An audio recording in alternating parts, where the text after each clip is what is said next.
నూట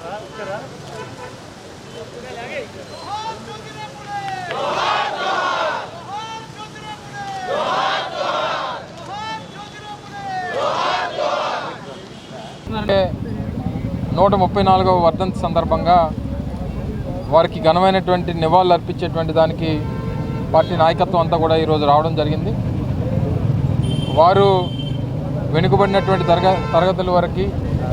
ముఖ్యంగా దేశవ్యాప్తంగా ఉన్నటువంటి బీసీలకు వారు చేసినటువంటి కార్యక్రమాలు ఎంతో స్ఫూర్తిగా అనేక మంది నాయకులకి, ఎంతోమంది దేశవ్యాప్తంగా ఉన్నటువంటి మహానాయకులకి అది స్ఫూర్తిగా నిలబడి బీసీలకి సమాజంలో సముచితమైనటువంటి స్థానం కల్పించేటువంటి దానికి వారు చూపించినటువంటి మార్గం,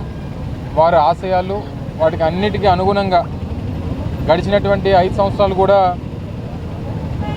పార్టీ అధ్యక్షులు,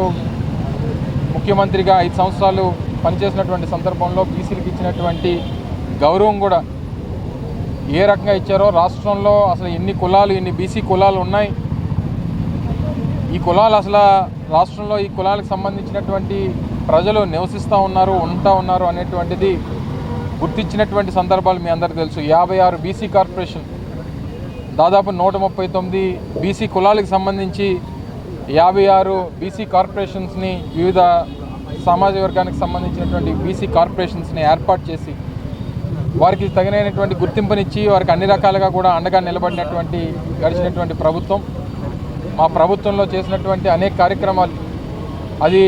కాంట్రాక్ట్స్కి సంబంధించినటువంటి విషయంలో కానీ, లేదా దేవాలయాలకు సంబంధించినటువంటి కమిటీల విషయంలో కానీ, లేదా నామినేటెడ్ పదవుల్లో కానీ, లేదా ఎమ్మెల్సీలు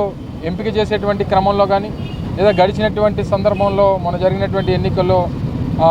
పార్లమెంట్ అభ్యర్థులుగా కానీ, లేదా శాసనసభ అభ్యర్థులుగా కానీ ఇచ్చినటువంటి గుర్తింపు